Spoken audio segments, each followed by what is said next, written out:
Jadi semua yang dibebankan kepada manusia itu pasti diberikan ganjaran oleh Allah Subhanahu wa taala. Seperti misalnya memberi nafkah kepada istri, itu pahalanya besar bagi suami. Bahkan kata Nabi sallallahu alaihi wasallam, luqmatun tad'u fi fami zaujika shadaqah. Jadi satu genggam, satu suap makanan engkau berikan kepada istrimu itu adalah sedekah. Bapak Ibu hadirin hadirin muliakan Allah Subhanahu wa taala. Kita lanjutkan kajian kita dalam masalah muamalah halal haram berkaitan dengan sosial, dan kita masih membahas terkait dengan al-usrah, ma yata'allaqu bil usrah, itu berkaitan dengan keluarga. Dan sebelumnya kita membahas tentang kewajiban nafkah. Kewajiban nafkah bahwa seseorang itu bisa jadi punya tanggungan nafkah. Nah, kita sebutkan bahwa ada orang-orang yang terkadang wajib ditanggung nafkahnya oleh seseorang. Yang pasti bahwa kita semua wajib untuk menanggung nafkah kita sendiri-sendiri, kecuali kalau ada yang menanggungnya, seperti istri itu ditanggung oleh suami, anak yang belum balik ditanggung oleh orang tuanya. Kalau tidak ada maka kita sendiri. Maka oleh karena itu Nabi SAW mengatakan kullukum ra'in wa kullukum mas'ulun an ra'iyatihi. Setiap kalian itu adalah pemimpin, dan setiap pemimpin itu dimintai pertanggungjawaban terhadap apa yang dipimpinnya. Nah, paling tidak kita itu bertanggung jawab terhadap diri kita sendiri. Dan kemudian ada Allah wajibkan orang-orang yang harus dipenuhi nafkahnya. Sudah kita sebutkan satu persatu bahwa seorang suami wajib menanggung nafkah istri, anak, dan lain sebagainya. Nah, berikutnya kita masuk pada pembahasan tentang selain daripada nafkah, orang tua juga punya tanggungan terhadap anaknya, punya kewajiban. Nah, walaupun nanti tidak semua itu kewajiban, tapi ada juga sifatnya sunnah. Tapi di sini adalah sesuatu yang diperintahkan kepadanya. Nah, maka disebutkan bahwa anak itu sebagai amanah.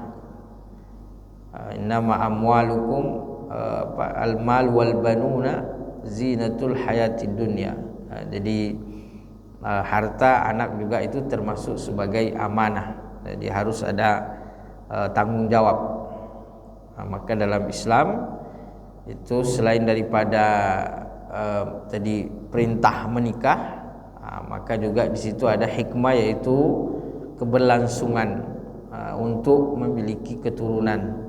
Itu semua adalah anjuran dalam Islam, dianjurkan. Lalu kemudian tidak hanya sekedar memiliki keturunan, tapi juga bagaimana menjaga mereka, bagaimana mendidik, punya kewajiban di situ. Dan di situ Allah berikan pahala yang besar. Jadi semua yang dibebankan kepada manusia itu pasti diberikan ganjaran oleh Allah Subhanahu wa taala. Seperti misalnya memberi nafkah kepada istri, itu pahalanya besar bagi suami. Bahkan kata Nabi sallallahu alaihi wasallam, luqmatun tad'u fi fami zaujika shadaqah. Jadi satu genggam, satu suap makanan engkau berikan kepada istrimu itu adalah sedekah.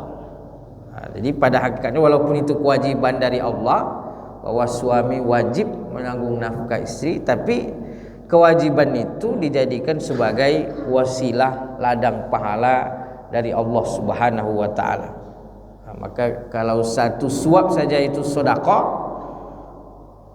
kalau bersuap-suap berarti banyak sedekahnya. Maka semakin banyak dikasih nafkah, itu sedekah suami makin banyak pula. Jadi Allah jadikan itu sebagai sebagai wasilah untuk bersedekah. Nah, begitu juga dengan anak, bahwa dalam mendidik anak itu juga di situ ada ada pahala yang besar. Nah, makanya kata Nabi SAW, siapa yang punya 3 anak perempuan lalu kemudian dia rawat dengan baik, dia rawat, dia didik, dia jaga, maka apa kata Nabi SAW, kunna lahum hijaban minan nar. Maka mereka itu akan menjadi hijab daripada apa? Api neraka. Jadi siapa yang punya 3 anak perempuan lalu kemudian dia rawat, dia jaga dengan baik, dia nafkahi dengan baik, maka kata Nabi SAW itu akan menjadi penghalang baginya dari api neraka. Jadi walaupun itu kewajiban, tapi Allah berikan pahala yang besar di situ. Sahabat datang bertanya, itu 3 ya Rasulullah, kalau 2 gimana? Yang punya 2 cemburu dia, kalau 3 jelas jadi penghalang dia neraka. Datang sahabat tanya, kalau 2 gimana ya Rasulullah? Kalau 2 kata Nabi sama juga. Maka 2. Kemudian perawi hadis mengatakan, ditanya perawi hadis itu, ada nggak bertanya kalau 1 gimana? Kata perawi hadis itu, tidak ada pula yang bertanya kalau 1 bagaimana. Cuman kata perawi hadis ini, saya mengira andaikan Rasulullah ditanya, ya Rasulullah kalau 1 gimana? Maka Nabi juga mengatakan iya. Apa tuh Pak? Apakah ada yang bertanya kalau anak laki-laki 3, jadi kan perempuan 3? Iya. Itu yang tidak ada yang bertanya itu Pak. Kalau laki-laki. Mungkin dari aspek biasanya menjaga, merawat perempuan itu kadang lebih sensitif dia, lebih berat gitu. Sehingga mungkin aspek itu. Tapi sebenarnya bahwa semua anak yang dirawat, berapapun dia, apapun jenisnya, kalau dirawat dengan baik, dijaga, maka semuanya akan menjadi ladang pahala. Maka ada hadis-hadis umum yang lebih umum lagi, seperti misalnya kalau anak Adam meninggal, maka terputuslah semua amalnya kecuali 3 perkara. Di antaranya adalah awwaladin salihin yad'ulah, anak soleh yang mendoakan. Jadi walaupun di situ laki-laki tidak disebutkan Pak, tapi di hadis lain itu disebutkan secara umum, apapun jenis kelaminnya gitu. Jadi insya Allah sama. Cuman untuk perempuan memang agak sensitif menjaga, merawat. Jadi mungkin dikhususkan di situ, dan perempuan lebih butuh untuk dijaga, untuk diperhatikan. Makanya mungkin di situ aspek penyebutannya secara khusus. Karena kalau secara dalil umum itu sama, laki-laki perempuan sama gitu. Bahkan dalam ayat-ayat kan disebutkan bahwa inna akramakum indallahi atqakum gitu. Kenapa juga mungkin disebut perempuan secara khusus? Karena biasanya kadang-kadang orang pinginnya anak laki-laki. Kebanyakan orang tuh maunya anak laki-laki. Kebanyakan, walaupun ada juga yang berharap perempuan. Tapi kadang-kadang orang pingin laki-laki, maka disebutkan secara spesifik, secara khusus oleh Rasulullah Sallallahu Alaihi Wasallam. Nah, jadi intinya bahwa dalam menjaga, mendidik, menafkahi anak itu adalah pahala yang besar. Di situ ada wasilah ibadah. Nah, ada yang selain daripada kewajiban-kewajiban, ada yang disunah-sunahkan oleh Allah Subhanahu wa taala, oleh syariat. Misalnya di antaranya adalah memberikan nama, memilihkan nama yang baik, itu sunnah. Maka dalam sebuah hadis disebutkan Rasulullah sallallahu alaihi wasallam bersabda, innakum tud'auna yaumal qiyamati bi asma'ikum wa asma'i abaikum fahassinu asma'akum. Kata Nabi SAW, innakum tud'auna yaumal qiyamah, kalian itu nanti di hari kiamat dipanggil dengan nama-nama kalian. Nah, jadi nanti kita nih Bapak Ibu di hari kiamat kita dipanggil dengan nama-nama kita. nama-nama yang sudah diberikan oleh orang tua kita. Wasma'i abaikum, dan nama-nama daripada aba, orang tua. Fahassinu asma'akum, maka kata Nabi SAW, fahassinu, maka baguskanlah, tahsin. Jadi baguskanlah dalam memberikan nama. Jadi maka di sini pentingnya kita tahu nama itu bagus atau tidak, dan kemudian maknanya. Makanya tak boleh sembarangan. Bahkan kalau nanti sembarangan dan ternyata kurang baik, maka disunahkan untuk diganti. Kenapa? Karena nama itu adalah doa.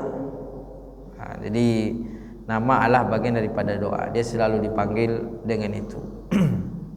Sehingga bagaimana Nabi SAW perintahkan bahwa harus sebaiknya atau mestinya pilihlah nama-nama yang terbaik. Kadang-kadang hari ini milih nama itu yang tren-tren aja, atau yang didengar bagus itu, padahal maknanya bisa jadi tidak bagus artinya itu. Makanya harus diperhatikan juga dari segi makna, bahwa bagaimana dalam dalam memberi nama ini itu kita tahu tidak hanya dari segi kerennya. Kadang-kadang hari ini melihat keren saja, oh nama keren, kedengarannya, apalagi kadang-kadang kebarat-baratan. Itu ya boleh, tidak ada masalah, tetapi yang penting dari segi makna itu bagus. Apalagi kalau kurang bagus nanti bisa dibully gitu, dibully dari kawan-kawan. Hari ini kadang-kadang pembulian ini juga menjadi persoalan di beberapa atau di sekolah-sekolah. Maka yang harus juga diperhatikan oleh para guru itu bagaimana sekolah itu menjadi tempat yang nyaman bagi anak-anak. Sekolah itu memberikan kebaikan, memberikan kedamaian. Kadang-kadang anak-anak juga ada yang stres sekolah. Kenapa? Dibully. Maka para guru juga harus memperhatikan bahwa bagaimana anak-anak itu dari segi akhlak saling menghormati, saling menyayangi satu sama lain. Ini juga yang dibutuhkan pada hari ini. Sehingga anak-anak itu tidak tertekan dan tidak stres itu. Maka kadang kita pernah dapat berita misalnya kan, seorang anak ya sampai dia bunuh diri misalnya. Kenapa? Karena stres. Ternyata stres di sekolah. Ini kan bermasalah itu. Jadi bagaimana lingkungan anak-anak ini diperhatikan oleh kita sebagai orang tua.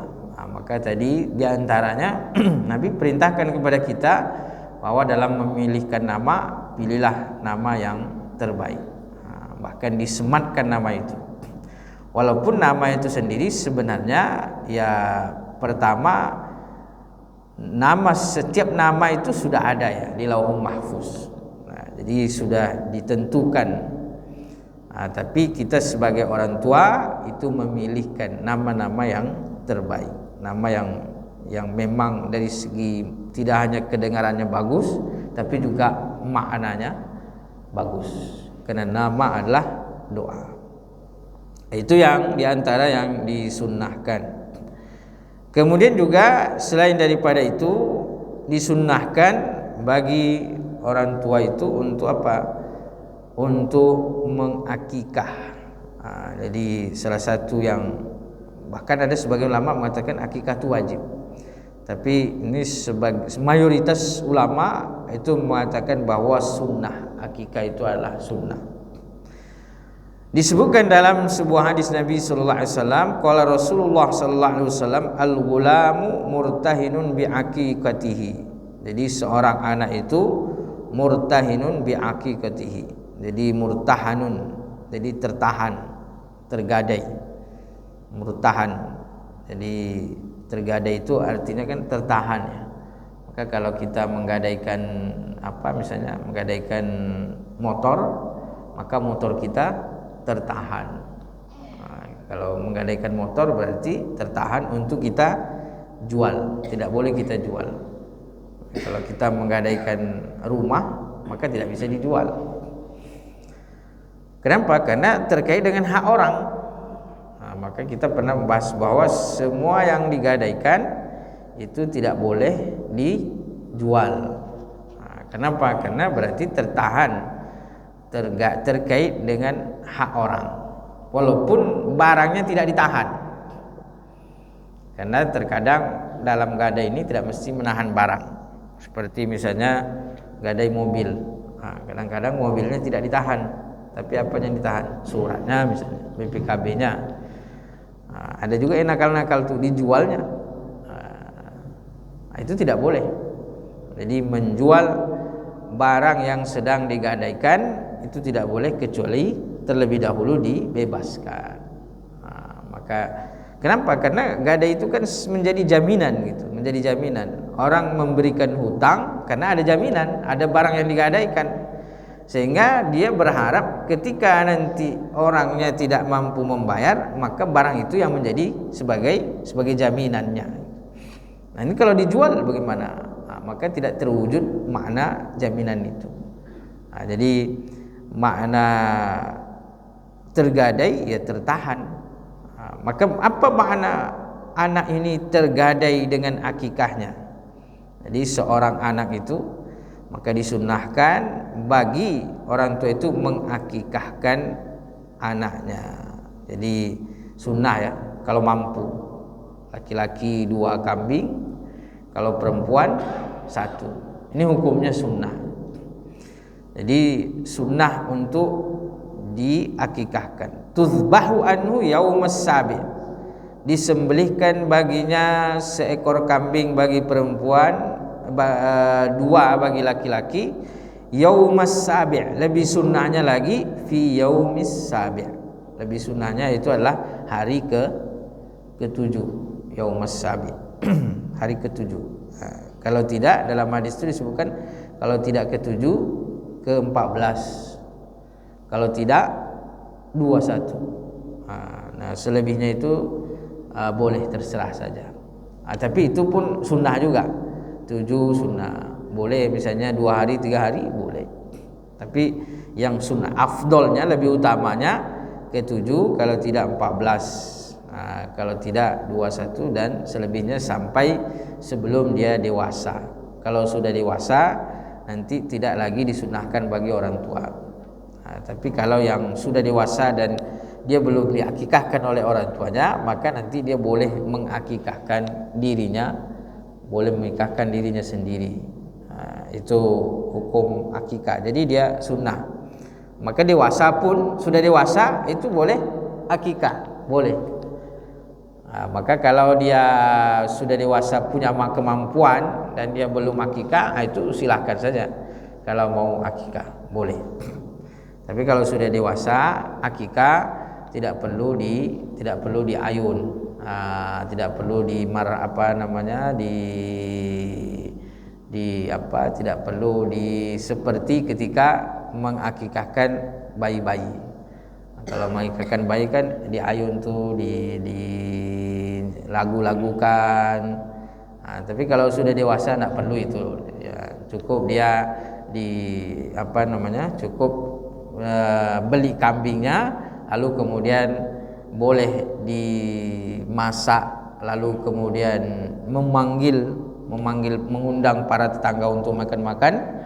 Boleh juga dimasak kemudian dibagikan. Itu boleh kedua-duanya, sama-sama afdol, artinya dimasak lalu kemudian mengundang, itu sunnahnya. Jadi kalau akikah itu sunnahnya mendistribusikan dalam kondisi siap makan, itu untuk daging akikah. Tapi kalau daging kurban itu sunnahnya didistribusikan dalam kondisi mentah. Tapi kalau dimasak-masak lalu kemudian ngundang orang, boleh juga, tidak ada masalah, kan sunnah saja. Jadi kalau ibadah kurban itu sunnahnya dibagi 3 untuk yang berkurban, 3 3/4 untuk fakir miskin dan 1/3 untuk sebagai hadiah. Itu sunnah. Tapi itu sunnah. Tidak seperti itu pun boleh juga. Jadi sunnah membagi 3 kalau daging kurban. Tapi kalau daging akikah ini sunnah dimasak lalu kemudian dibagikan. Entah dibagikan secara langsung atau dimasak mengundang orang untuk makan. Itu juga semuanya bagus. Tuzbahu anu yaumas sabi'. Jadi disembelihkan pada hari ke-7, itu yang afdal.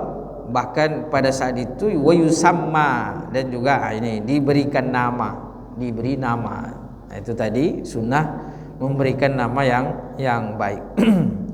Wa yuhlaku ra'suhu, wa yuhlaku di yuhlak ini berarti dibotak. Ra'suhu rambutnya.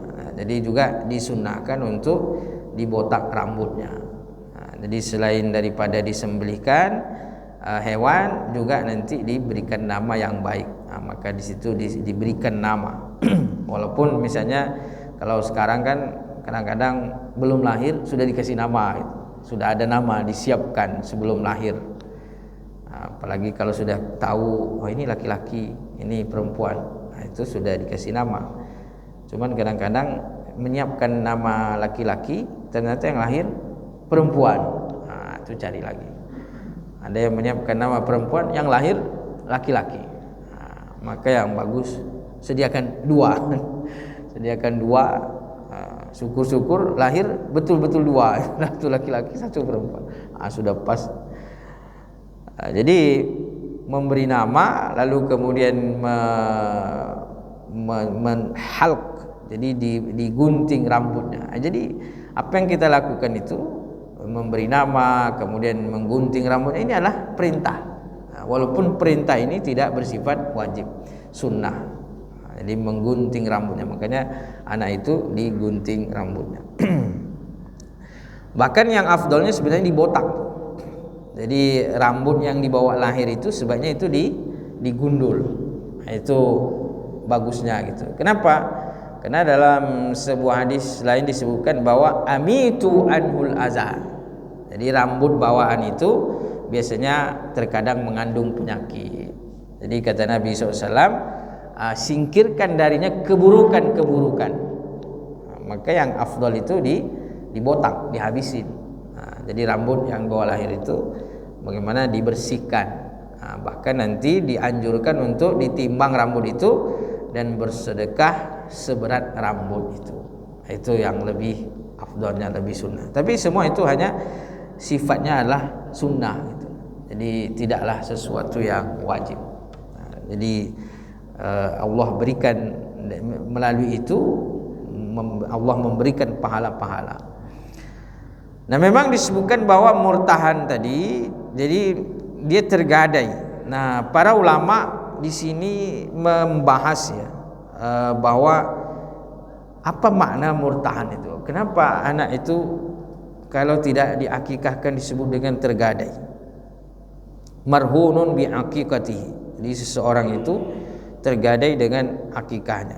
Pertama, ada ulama mengatakan yakni annahu mahbusun salamatu anil afati biha.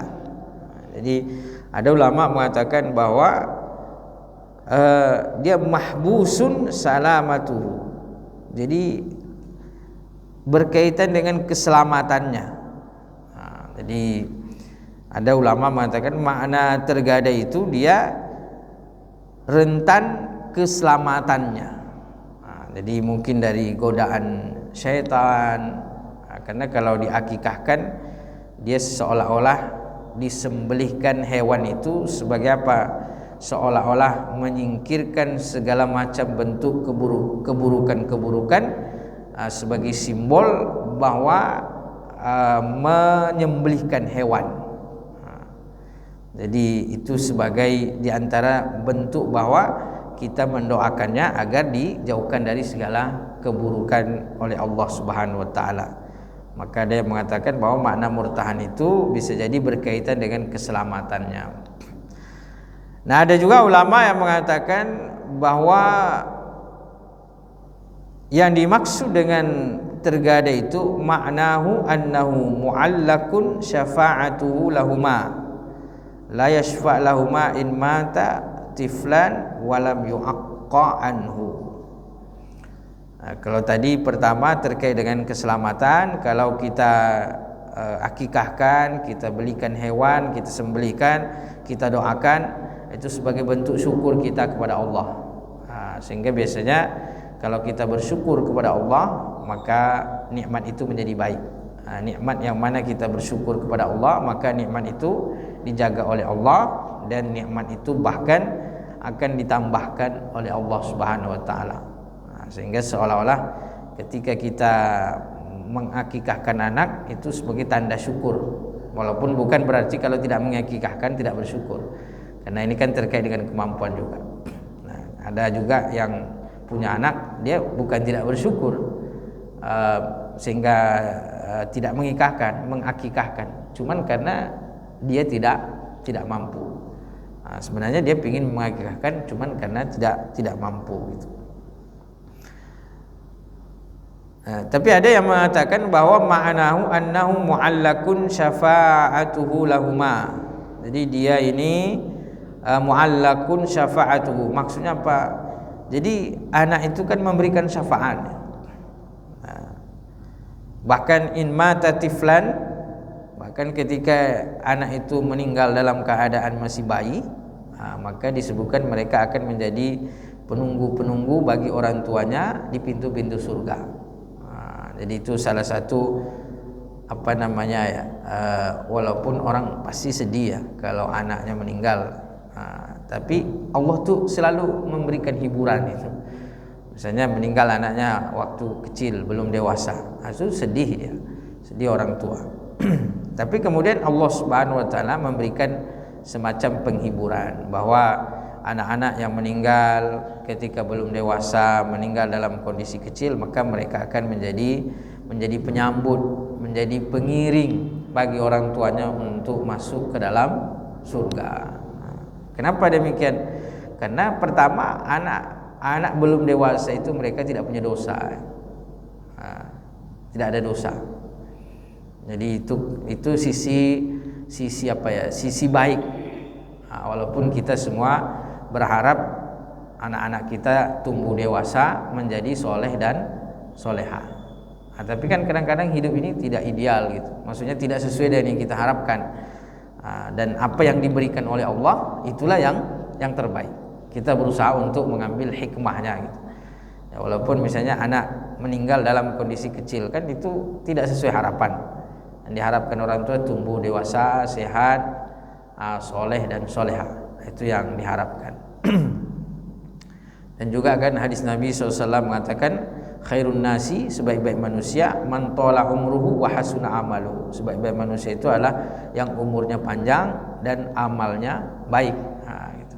Jadi dalam Islam itu semua dimotivasi. Meninggal kecil ada motivasinya. Panjang umur motivasinya juga ada.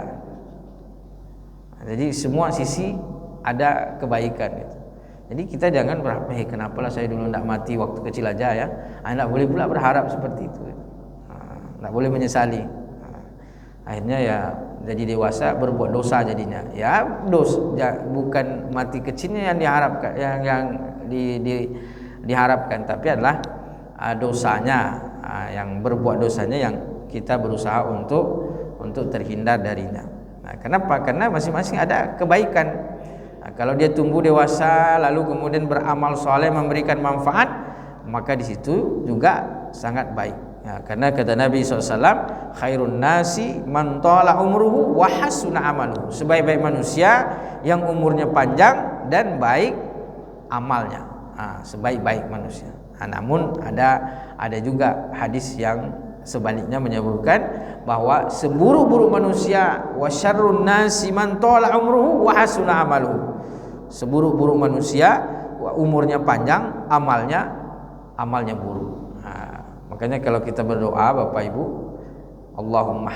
Allahumma tawwil umurana wa hassin amalana. Itu harus satu paket ya. Ya Allah panjangkan umur kami dan baikkan amal kami. Jadi kalau berdoa itu sepaket. Jangan separuh aja. Ya Allah panjangkan umur kami. Panjang umur tapi tidak jelas amal. Itu tidak bagus gitu. Kalau bisa sepaket ya. Ya Allah panjangkan umur kami dan baikkan amal kami. Dan lebih bagus lagi ada paket wa sahih ajsadana, dan sehatkan badan. Jadi umur panjang, badan sehat, amal soleh, amal baik, lebih bagus lagi rezekinya lah lapang. Itulah harapan-harapan kita sebagai manusia. Jadi memang kita manusia ini banyak betul permintaan kepada Allah. Tapi memang begitu, Allah perintahkan kepada kita untuk minta kepadanya. Ud'uni astajib lakum. Kata Allah, berdoalah kepadaku. Jadi sah-sah saja kita untuk meminta dan berdoa kepada Allah Subhanahu wa taala. Jadi di sini disebutkan bahwa anak yang masih kecil itu kalau dia meninggal dalam kondisi kecil maka dia akan menjadi syafaat, memberikan syafaat. Disebutkan bahwa dia memberikan syafaat kepada kedua orang tuanya. Maka disebutkan di sini memberikan syafaat. Wakila makna anna mu'allakun syafa'atu lahuma la syafa' lahuma in mata tiflan wa lam yu'aqqa anhu. Nah, tadi berkaitan dengan bahwa dia tergadai, sebagian ulama mengatakan kalau belum diakikahkan maka meninggal dia waktu kecil tidak mendapatkan syafaat. Itu ada ulama mengatakan begitu. Jadi maksud anak itu tergadai kalau dia tidak diakikahkan maka dia tidak memperoleh syafaatnya. Tapi ini agak ekstrim sedikit pendapat ini. Ini padahal hukum akikah itu kan sunnah gitu. Nah kalau begini kan seolah-olah akikah itu menjadi harus dan menjadi wajib. Nah, maka pendapat pertama tadi kayaknya lebih dekat gitu. Kenapa? Kalau pendapat pertama bahwa makna tergadai itu kita berusaha untuk mensyukuri anak sebagai pemberian Allah Subhanahu wa taala sehingga kita mendoakan kebaikan-kebaikan, maka dengan itu lebih menguatkan untuk dia menjadi selamat, mendapatkan keselamatan dunia dan akhirat. Nah, jadi itu makna daripada tergadai. Di sini ada perbedaan pandangan ulama. Karena memang Nabi ini hadis Nabi ya, Bapak Ibu menyebutkan bahwa anak itu tergadai dengan akikahnya. Jadi kalau dia tidak diakikahkan seolah-olah dia tergadai. Dan tergadai itu kan tertahan, di situ makna. Itu diantara yang diperintahkan kepada orang tua terkait dengan anaknya. Lalu kemudian nanti juga selain daripada itu orang tua berkewajiban untuk mengajak anaknya kepada jalan ketaatan kepada Allah Subhanahu wa taala. Seperti misalnya kata Nabi sallallahu alaihi wasallam, "Muru auladakum bis salati fi sab'in." Perintahkan anak-anakmu untuk salat di umur 7 tahun. Kenapa 7 tahun? Karena 7 tahun itu dia sudah mumayyiz. Mumayyiz itu artinya sudah bisa membedakan mana yang baik dan mana yang buruk. Sehingga kalau dibawa ke masjid misalnya ditegur, dia sudah bisa ditegur. Tapi kadang-kadang yang 4 tahun, 5 tahun itu belum bisa ditegur itu. Maka anak-anak kita yang misalnya belum bisa ditegur ya, dan dia kalau dibawa ke masjid meribut, nah itu sebaiknya jangan dibawa ke masjid. Ini kadang-kadang udah tahu tidak bisa ditegur, tidak bisa dibilangin, dibawa ke masjid. Orang tua sholat, dia bersilat di belakang, jadi ribut. Maka bukan tidak boleh membawa anak-anak ke masjid, tapi orang tua juga harus tahu karakter anaknya. Kalau dibawa umur 7 tahun belum mumayyiz anak itu, ditengok juga. Ada anak yang kalau dibawa duduk, dia taruh situ duduk, dia nggak kemana-mana. Itu kalau itu tidak apa-apa. Tapi ada juga anak yang ditaruh di situ, lari dia ke sana, lari kemari, naik ke orang-orang yang sholat, ini sebaiknya jangan dibawa dulu ke masjid. Datang sendiri, orang tuanya ke masjid, jadi kontrol juga. Itu pengurus ya boleh menertibkan gitu Pak. Pengurus boleh menertibkan. Ini kan demi kenyamanan karena masjid itu kan untuk kenyamanan beribadah gitu. Jangan sampai ini kan anak-anak boleh dilarang ke masjid. Akhirnya kan orang tua menjadi tidak nyaman gitu. Sementara kenyamanan orang tua, kehusukan juga harus dijaga gitu. Ada sebuah masjid, saya ngisi kajian di situ, pengurusnya bilang, di sini orang tua dikit sholat. Kenapa? Anak-anak terlalu banyak di sini meribut kalau sholat. Jadi orang-orang di situ kemana? Sholat ke masjid sebelah katanya. Jadi orang tua mengalah gitu. Pergilah mereka sholat ke masjid sebelah gitu. Kenapa? Di situ terlalu meribut anak-anak tuh. Jadi maknanya kita membawa anak-anak untuk kebaikan, mengajarkan sejak dini. Di situ kan di hadis disebutkan bahwa muru auladakum bis sholati fi sab'in, perintahkan anakmu untuk sholat umur 7.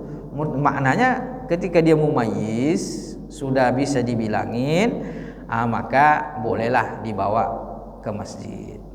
Tapi kalau dia belum mumayyiz, belum bisa dibilangin, dan anak itu karakternya adalah meribut, ya sebaiknya jangan dibawa ke masjid. Kalau dia belum mumayyiz dan karakternya diam, bawa masjid, taruh situ, diam, dia tidak kemana-mana, ya bawalah ke masjid, tidak masalah, diam aja dia.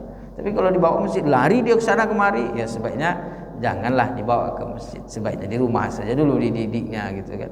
Tapi kalau dia datang sendiri, itulah tugas bare pengurus masjid itu Pak. Datang. Kalau akikah ini kan sunat ya. Iya. Tapi kalau khitan itu wajib atau gimana? Nah, kalau khitan ini berbeda pandangan ulama. Pertama yang laki-laki. Nah, kalau laki-laki itu memang wajib. Jadi kalau laki-laki wajib dia berkhitan.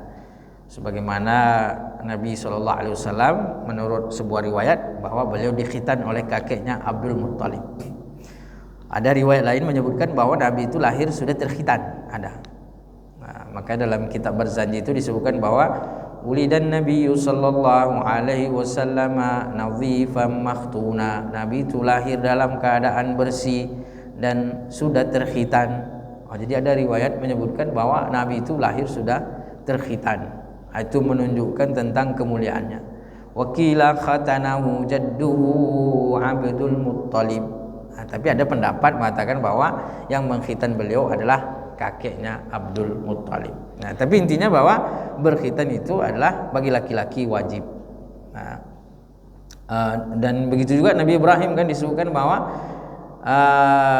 ikhtatana Ibrahimu fis samanin fil Qudum. Nabi Ibrahim itu berkhitan di umur 80 tahun di daerah bernama Qudum. Daerah namanya Qudum. Ada juga Qudum itu kampak, bisa bermakna kampak. Jadi ada yang mengartikan Nabi Ibrahim itu berkhitan umur 80 tahun dengan kampak. Memang itu ada ya, bukan sekadar murah-murah orang itu. Kadang dia dengar kapal harusnya gitu kan ada dalam riwayat. Ada. Jadi bil Qudum. Nah, bil Qudum ini, Qudum itu artinya kampak. Jadi ada yang mengartikan Nabi Ibrahim itu berkhitan dengan kampak. Tapi ada juga yang mengatakan Qudum itu bukan kampak, tapi nama suatu daerah. Jadi Nabi Ibrahim itu berkhitan di umur 80 tahun di daerah bernama Qudum, daerah Palestina. Ada yang menyebutkan seperti itu. Jadi ada yang mengatakan nama daerah bukan kampak.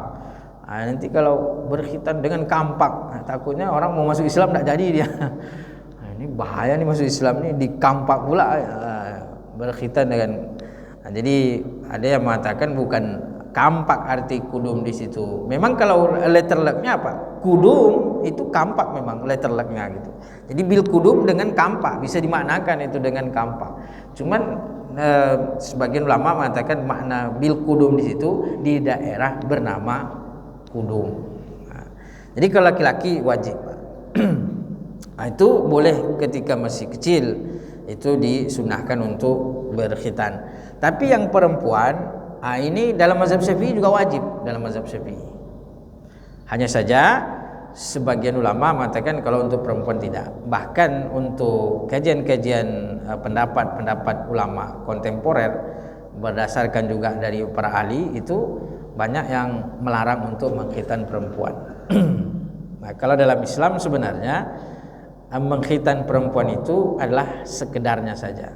Nah, jadi tidak sampai menghilangkan dia hasratnya sebagai perempuan gitu. Nah, yang tidak boleh itu kan adalah memotong berlebihan sehingga menghilangkan hasratnya, nanti itu dia berkaitan dengan hubungan dia dengan keluarga, dengan suaminya nanti. Nah, jadi makanya dulu itu berlebihan gitu. Ada namanya khitan yang memang memotong berlebihan sehingga menyebabkan itu bermasalah. Dan itu juga berkaitan dengan daerah. Ada daerah-daerah yang memang panas, nah ada berkaitan dengan daerahnya juga. Jadi kalau kita dalam mazhab Syafi'i, perempuan itu wajib dikhitan, tapi jangan sampai membuat dia kehilangan daripada hasrat. Nah, jadi sekedarnya gitu. Dan itu biasanya harus dilakukan oleh para ahli. Makanya kalau di dalam mazhab pendapat Imam Syafi'i wajib berkhitan baik laki-laki maupun perempuan. Nah, tapi kalau kita lihat misalnya kayak aturan di Indonesia itu tidak membolehkan ya perempuan untuk dikhitan. Jadi ya ada juga yang melakukan secara individu saja gitu. Jadi sekedarnya. Nah, memang kalau berlebihan itu tidak boleh, tapi sekedarnya. Itu wajib dalam mazhab Imam Syafi'i. Tapi itu diperselisihkan kalau untuk perempuan. Tapi kalau laki-laki itu memang hukumnya adalah wajib gitu. Dan sekarang untuk khitan ini itu kalau dulu kan khitan itu sudah besar ya. Misalnya umur SMP atau SD kelas 6, kelas 5. Kalau sekarang itu ada teknologi mengkhitan ketika masih bayi bahkan. Baru lahir sudah dikhitan. Dan itu ya baik aja semuanya. Yang penting melakukan itu. Itu Pak. Jadi kalau itu wajib ya, khitan wajib. Tapi kalau akikah memang sunnah saja hukumnya. Kalau ada rezeki maka sangat dianjurkan. Baik, itu yang bisa kita kaji dan kita sampaikan. Mudah-mudahan memberikan manfaat. Kita lanjut pada pertemuan-pertemuan yang akan datang. Mudah-mudahan diberikan umur yang berkah oleh Allah Subhanahu wa taala.